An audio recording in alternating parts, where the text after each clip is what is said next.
അവിടെ എന്താ സംഭവിച്ചെന്നറിയാമോ?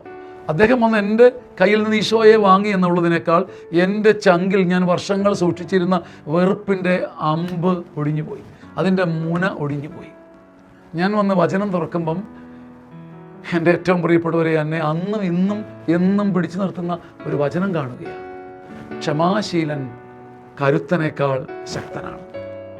സുഭാഷിതങ്ങൾ 16:32. അത് നിങ്ങൾക്ക് മുഴുവൻ പെട്ടെന്ന് മനസ്സിലാവില്ല. ഒരു മനുഷ്യൻ്റെ മുമ്പിൽ നിൽക്കാൻ കഴിവില്ലാഞ്ഞയാളാണ് ഞാൻ. അത്ര ഭീരുവായിരുന്നു. എന്തൊരു ഇൻഫീരിയറിറ്റി കോംപ്ലക്സ് ആയിരുന്നെന്നറിയാമോ? ഇന്നും അതിൻ്റെ ബാക്കിയുണ്ട് എനിക്ക്.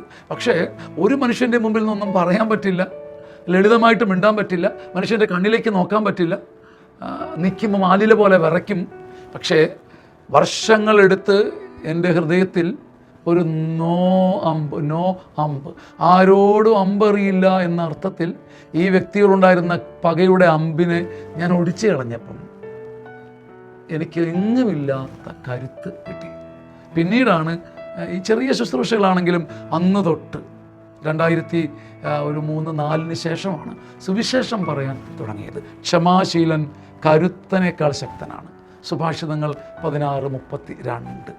നിങ്ങൾക്കൊരാൾക്കെങ്കിലും ഈ പകയുടെ ഒരു അമ്പൊന്ന് ഒടിക്കാൻ, നോ അമ്പ്, നോ ആർക്ക് ടു എനിവൺ, ആരുടെയും നേരെ അമ്പറിയാത്ത ഒരു നോയമ്പിന് ഒരു ചെറിയ വാശി, ഒരു കുഞ്ഞു വാശി ഉണ്ടാകാൻ ഇടവന്നാൽ അത് വലിയ ഭാഗ്യമാണ്.